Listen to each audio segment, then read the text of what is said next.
Morning, everybody. Toast to you and all you do. I hope you're having a fantastic morning. Sorry, the sound's just not going to be the same today. My microphone is making this horrible buzzing noise and I can't figure it out. So, I hope you can hear me. Anyways, I'll have to get a new one. We are here today for our introspective journey. We are on day 44. And today's question is more of a reflective question. So, our question for today is, what do people often misunderstand about you? We do a lot of communicating and interacting with other people, and as we go through those interactions, we often come to miscommunications. People maybe miscommunicate your body language or miscommunicate what you're saying or your actions or the way that you say something. There's so many different little things that are involved in communicating. And when you start to think about your day, your week, your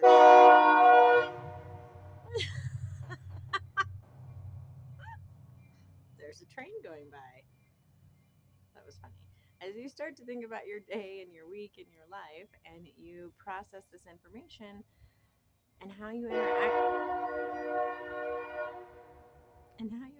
with other people, think about all of those misunderstandings that you have. Oh my goodness, that's so funny. It should be passing soon.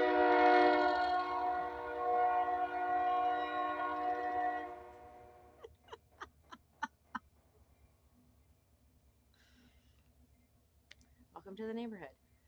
So, as you think about these misunderstandings that you've had with other people, you probably begin to see a pattern. And as you think about that pattern, think about what you're doing that is leading to that pattern. You know, Sometimes it's hard to accept responsibility for these misunderstandings. But if you notice a pattern and it's something that's happening over and over again, chances are it's more on your side of the table and not on other people's side of the table. So, as you begin to think about that, reflect on what these misunderstandings are and what's causing them. So, an example I'll use myself for. I often lead to misunderstandings with people because I'm very loud and I can speak abrasively. And that leads people to several conclusions. One, I'm mean or I'm being callous. Um, that was always a big thing. And also my loudness and my I just say whatever leads people to often think less of my intelligence level. And it took me a long time to really reflect on this. I can hear the train, it's just a little further away now.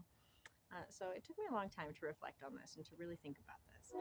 And when I was younger, I really didn't care. I was just like, whatever. I just say whatever, I do whatever, I'm loud, I'm here. And as I got older and into my 30s, I was like, maybe I kind of do care. And what is it that I need to do in order to not necessarily be somebody who I'm not, but not necessarily get this reaction from people? And so I just learned that there are some people who can handle me at a 2, and there are some people who can handle me at a 10. Not very many. That's okay. Just bring it down a little bit. And also, I don't always have to say what's on my mind. I just keep my mouth shut and not say anything. I learned that very late in life. And, it's one of those things like I wish I would have learned earlier, but that's okay. It took me a long time. And like I said, this is one of those things that I had to reflect on for a really long time and be able to step back and be like, okay, I'm not saying change who I am because I'm just a loud person. I'm an honest person. And if I really feel like it's got to be said, then I'm going to say it. And sometimes I feel like I speak too much. And I have found that I've gotten myself in trouble. I've been at places and I've said things that maybe were not for the appropriate audience. And people are like, ooh, I can't believe she just said that. Like, oops, maybe I shouldn't have said that here. I've also been in situations where, like, I've been in meetings and I've had to turn my camera off because I could I could not control my face when these other people were saying things.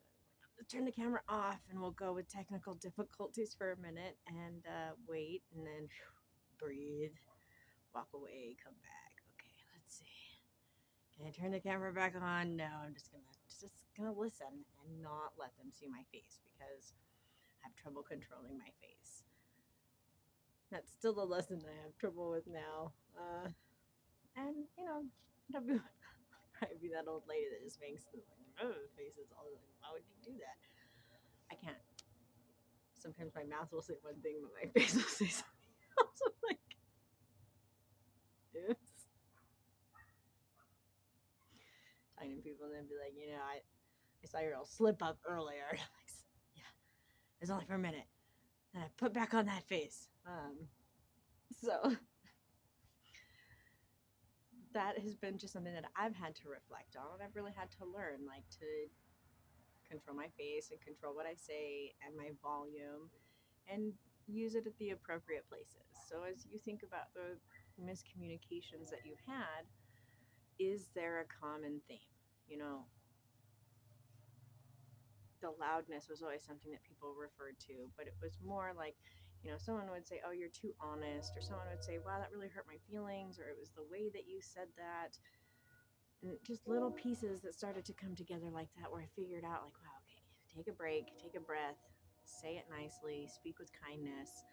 You don't have to be dishonest. You don't have to omit your feelings. You just have to speak with kindness. You have to say things in a nice way. You have to not yell. Big yeller. I say I can't help myself. I try really hard to help myself. So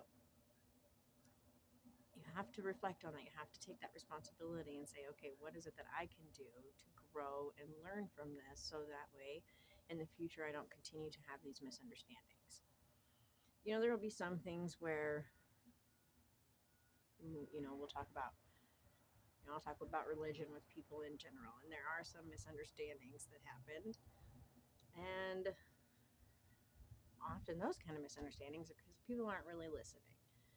And so we have to be able to listen. We have to be able to communicate. So it does, whatever it is that you're having your miscommunications on, think about what it is that is causing that miscommunication and what you can do to change it. Now, if it's something like a hot topic, let's say the government, and you have a very strong view on something, and you often run into miscommunications with other people because you have this view based on this information, and you are entitled to that view, and maybe that's one of those things you don't bring up at the dinner table or around friends or people who don't agree, and that's okay. My stepdad has a friend with a flatlander. We just don't talk about that when he comes around because my brain can wrap around a lot of things. I can't do it on this one. I just can't. So he and I I've never asked him, like, so you're a flatlander, eh? I just don't, we just don't have that conversation. That's okay. We just will never have that miscommunication, never have that misunderstanding. That's not going to be an issue because we're just not going to talk about that. And I think that that's how he goes about it with most people. He's like, I just don't have that conversation with people on a day-to-day basis. And he just agrees to disagree with like everybody in the world. But um and maybe that's your take on some stances. And that's okay. If that's where you are, then that's where you are, and you have to accept that. Just like I accept that not everybody can handle me at a 10, and that's fine. That doesn't offend me. It doesn't hurt my feelings. It's not something that I need to like, whatever. It just is what it is. And so as you think about and reflect on your misunderstandings and miscommunications, think about what it is that you brought to that table and how you can learn from that. So I hope this video sound quality is better than the last one, because the last one had this horrible buzzing noise. Anyways, I hope everybody is having a fantastic day. I hope that this reflection helps you to grow and learn and get closer to being your ideal self. So, many blessings. And don't forget to like and subscribe. We'll see you guys all soon.